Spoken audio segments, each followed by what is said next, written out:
This video is going to talk about a lot of different Puyo attacking styles. So, not necessarily winning the game just by making the biggest chain, but other things that you can do as well to try and win a round. Some of them will be more decisive, like they just win the round instantly, but other ones will just be like a bit of a strategy change that might influence how the round goes.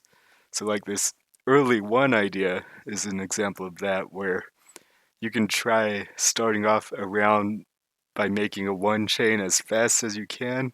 And what that'll do is it'll send like one or two garbage to the opponent, and that can really like mess up their build or it can really change how they have to build. So if you feel like your opponent isn't that flexible in how they build, or they really like to do fixed forms and try and have like a perfect build order that they do every time. Sometimes you can mess them up with an early one chain and they can't build how they're used to, and then that can really like make it so they can't play the round the way they want and give you a big advantage. But if you're going to do this, you have to also be really flexible yourself, because a lot of times you can't make a fixed chain shape yourself if you're trying to make an early one chain. So you shouldn't use it unless you feel like you're comfortable with kind of like messy or flexible chains. But if you do think you can do that, this can be something you might want to try out. Now, another idea is a power one rush. So there's a lot of different names for this, like landmine for this specific one. But this is surprisingly strong because it sends like three lines of garbage if you can get one of the bigger ones, like the one shown in this example. And very often it will just win the round immediately if you can get it off, or it can give you such a big advantage that you just need like a small follow up to guaranteed win the round. So, and it's so fast that like most people don't see it coming, and even if they do, it's pretty hard to like do anything about it or react to it. So you can get a lot of wins. Now, the hardest thing with this strategy is that you have to get the colors, so you're not always going to be able to build it. And then after you build it, you have to draw the 1/8 piece so that you can get the double one. And if you don't draw that piece, like it's not even that unlucky. So you have to get lucky enough to draw the piece too to trigger it. And sometimes you can like build it, but you just don't draw the trigger piece, so then you like can't send it. Now, something that makes this strategy even stronger is if you can convert it into a longer chain. So if you see the opponent is actually aware of it and ready for it and commits too early to like a main chain, in this example, you could like put the piece upside down and then convert into a regular GTR chain. So if you can do both, like send the one chain or convert into a regular chain, it makes it an even stronger strategy. And I think it's already a strong strategy. Now, a common like cheese strategy is to just make a big two chain as fast as you possibly can, and that's very often going to win the round if the opponent doesn't do anything about it. And it becomes a lot better if you can if you can add in multiple links on the second pop and increase the size of the links. So if you can make a really big second link, sometimes it can be so strong that even if the opponent knows they're going to go for it and is trying to counter it, they won't be able to make a good counter because it's so fast and it's so strong. But most of the time, you're not going to be able to get it off that quickly or with that much power. So a lot of the times, it won't be as strong or it won't be as fast. So what I'd say is that I don't think this strategy by itself is a solid strategy. Like it will depend on the opponent you're playing against and how they build and the color sequences, where sometimes it can be really good, but if your opponent is like good at dealing with it, the strategy often isn't that good, but it can become a lot better if you're able to convert whatever you build into a longer chain. So if you don't have to commit to the power 2 attack and you can convert it into a longer chain, then you can make this an actual strategy that you go for every round and it can become a solid way to play the game. But if you only have the attack and you can't convert it into something longer, then it's hard to like win enough against people who are stronger than you. Like you can get some wins, but you'll lose more often than you win. Now, those are kind of the early attacks, but as you progress into the game, you can like do later attacks like early mid-game attacks, as in this example.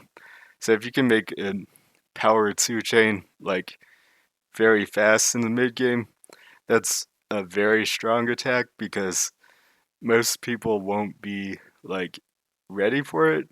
It's hard to have a good defense setup. Like it's hard to set up a forward chain because it's too early in the mid game. Now, if the opponent has a main chain though, you'll probably lose if you just send the attack and they just send their main chain. So you do have to be able to like confirm that the opponent doesn't can't trigger the main chain immediately or fast enough to counter your attack.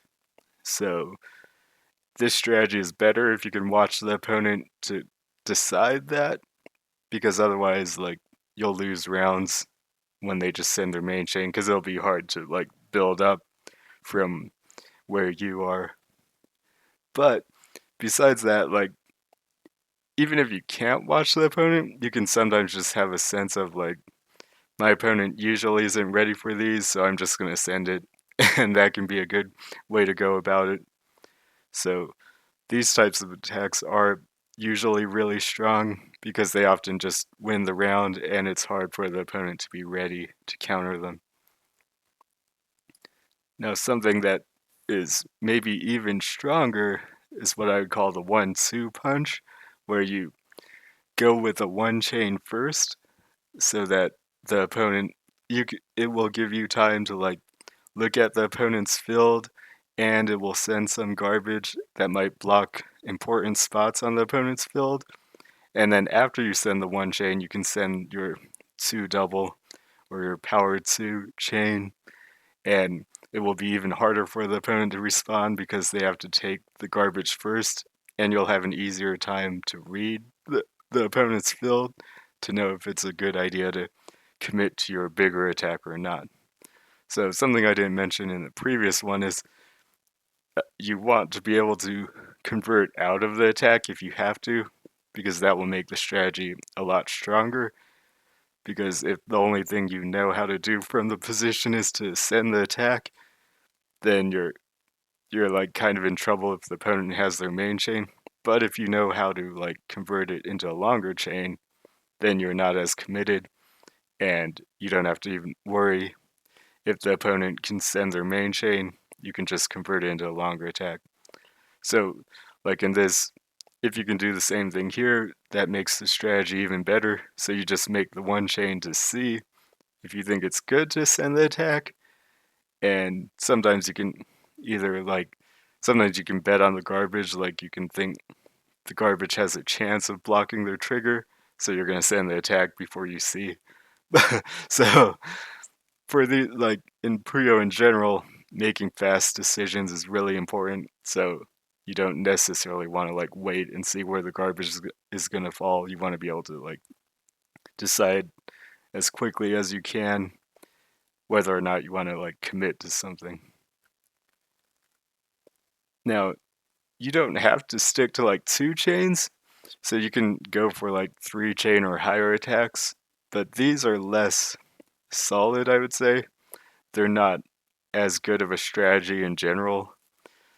The thing, like the goal with a 3 chain or higher attack should be to like punish the opponent for committing too hard to like a smaller attack. So, for example, if you think the opponent is pretty committed to like a 2 chain or a big 2 double or something like that, then you might go with a 3 or 4 chain attack before they send it. So you're attacking with like a 4 chain, but it's not, it's because you see them committing to something smaller than that. So if you just send like a four chain without paying attention to your opponent at the higher levels, because people are very fast, it's like they have so much time to like do anything they need to do. So even if their chain takes a while to finish, a four chain also takes, or it might take a while for them to complete building their chain, but a four chain takes a long time to finish popping. So they're gonna have like a lot of pieces that they draw that will allow them to like get through their chain a lot of times. So you don't really want to commit to larger attacks unless you know like they're really vulnerable or they're like really committing to something, so a smaller attack than yours. But they can be good to try out, and then at lower levels too, you don't have to be as like fast and precise with your attacks, where it's like people are a little bit slower, so they don't draw as many pieces. So your like three and four chain attacks can work like how two and one chain attacks work at high levels. So if you're not at competing against someone who's like super strong, you can kind of throw out three and four chain attacks as you would a two chain or one chain. But again, as you go higher, you have to be a lot more um, aware of the speed factor, where it's like the opponent is going to get a bunch of draws.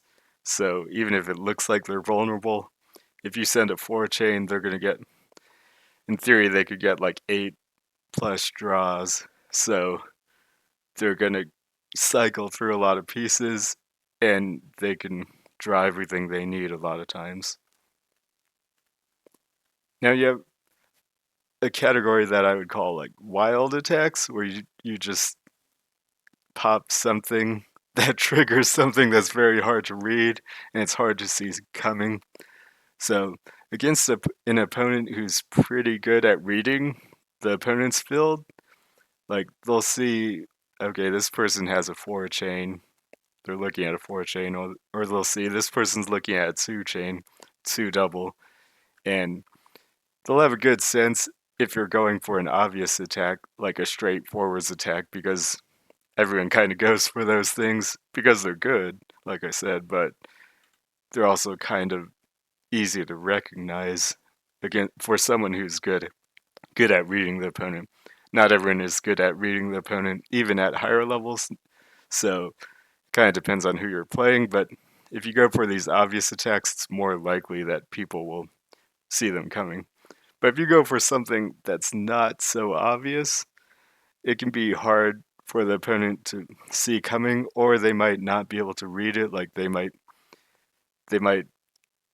if they're actually looking, it might hurt them because they get confused at what's going on and they have to like slow down. Where it's like, if someone wasn't looking, they might just blindly send their main chain. But if someone's like trying to counter what you're doing and they're looking at your screen, they might not. It might make it harder for them because they can't read what's going on. So it's tough because if you let your field get kind of messy and someone's watching your field, then they'll kind of have a sense that it's like it's more likely that people will try and go for an attack if their field is kind of messy. So it's kind of like part of it is like you're trying to make it hard for the opponent to see that you're going for an attack or to make it hard for them to read. But then you also want to be able to like be aware enough that if it's like if the opponent is just kind of expecting something like that and they're going for main chain, you should be able to still extend your chain and make a big chain yourself too. But that's like the ideal case. But if you can't actually do that, sometimes throwing out like some kind of crazy attack that's hard to read is better than going for a stable attack that's like obvious against a stronger opponent because they won't see it coming. So you don't necessarily even have to know how much is going to pop in your attack as long as it's like enough to do significant damage because you don't want to think you're popping like an attack and then it's just a very small two chain that doesn't do anything. So it's like sometimes you don't have to know what's going to happen. You just have to know that enough is going to happen that the opponent has to respond, and you put the pressure on them to see if they can respond correctly. So as you get a lot stronger, people get a lot better at reading what happens when you pop something. So there becomes more risk that the opponent can even if read your attacks, even if you go for something like really strange. But even at pretty high levels, even like very high levels, there can be chains that you pop that are hard to like follow and read for the opponent. So it's kind of like you have to level up your complexity as you get higher up in level, but you'll be able to do that because you'll also see you'll see more options yourself, so you'll know what's going to happen in a lot of cases, and you'll the cases that you find really difficult, if you're at a similar level to your opponent, will also be the cases that the opponent finds really difficult. So it can be something that you try out every now and then, just if other things aren't working against the person you're playing against. And maybe I should mention it, but this is a four chain where the second link is a two double because it goes blue and then red and green, and then the blue in column three falls down, and then the yellows pop. Now, another strategy is to like go for a power two, but later on in the mid game. So these types of attacks are so effective that you can pretty much just send them blindly, especially if you can get enough power in them because they're very fast. So even if the opponent gets like a five chain counter, you could probably get to your main chain in time and maybe win the round anyway. So it's hard to beat with like even a precise counter. If the opponent just commits to main chain, a lot of times you'll have enough time to outextend them because you have more pieces on the field. So you'll have more chance to extend to a big chain. Whereas if you do an early mid game attack, you have less pieces, so it's harder to build back up, and the chain sizes are smaller, so you're gonna have less time as well. But as you get into the later mid game, the main chain sizes get larger, so you're gonna have more time, and your field is more built up, so it doesn't take as long to drop pieces down to the bottom because the field is higher up, so you can build back up faster. So if you send a late mid game power 2 attack, it's so strong that a lot of times you can just send it without looking because no matter what the opponent does, you can have a chance to like beat it back anyway, even if it's a good counter to what you're doing. And the only real strong exception to that is if the opponent does the same thing but better. So they do like the same attack but with even more power or like slightly bigger. They do a three a power 3 instead of a power 2. So if they do something very similar but with a lot more power, that's the one thing you have to watch out for. But otherwise, these types of attacks are very nice because a lot of times they can win you the round, and even when they don't, a lot of times you'll still have a chance to win the round in the follow-up. So these are some of the best types of attacks you can go for, and usually the more power you can add into them, the better. The only time is if you know the opponent is going to send their main chain or has a really good chance to, then you might want to commit less resources so that you don't have to build back up as much. Now, there's something that the Japanese players call cross, or I've heard that term before, where it's like you send uh, an attack first, like a small or mid-sized attack, kind of smaller mid-sized attack, and then the opponent might have a counter, like you send this two double, the opponent might have a four chain, which is usually a really good counter, but then you just immediately send your main chain, And what this does is like the 4 chain is a good counter to 2 double, but it takes longer. So if you can just trigger your main chain really quickly after, then the opponent won't have very much time to extend their main chain, even if they counter you. So the theory behind countering is that if the opponent sends their main chain, you have, or if you send your main chain, the other person has a lot of time to build to out extend your chain as it's going. But when you do this type of combination, then the opponent doesn't get as much time to like build up again after they counter you. So a lot of the times you can win the round. And also, if the opponent can't set off their counter very quickly, sometimes you can interrupt them where if they don't finish clearing all the garbage, then the garbage they clears from the new garbage sent first. So even if they send something that was strong enough to counter, if you interrupt it with new garbage, it won't count as being countered. So they're going to get garbage at the end of their counter, even though it was strong enough to counter. So it looks pretty weird when you know how the garbage calculation usually goes, but that's a feature or a bug, however you want to look at it. If you like attacking, you would probably call it a feature, and if you don't, you would probably call it a bug. But anyway, so like, oh, another thing is that something that makes this type of strategy even more powerful is if you can have a power chain finish for your chain.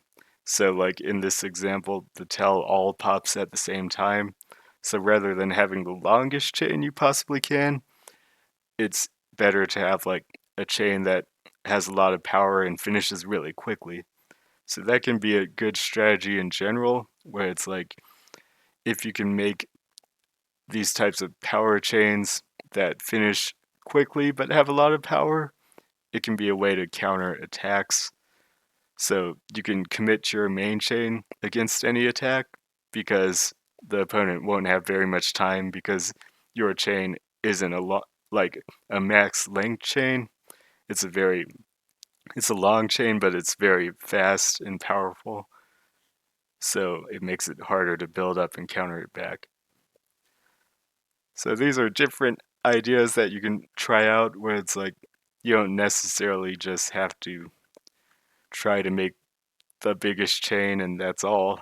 You can try out different things to interrupt the opponent, throw off their strategy, or catch them off guard and win really quickly. So I feel like having an idea of all these different types of attacks you can do adds a lot of depth to the game, and then it also might help you prepare for what other people might do to you so that you can think of ways to like counter it and defend against it or be ready for it if you see it coming.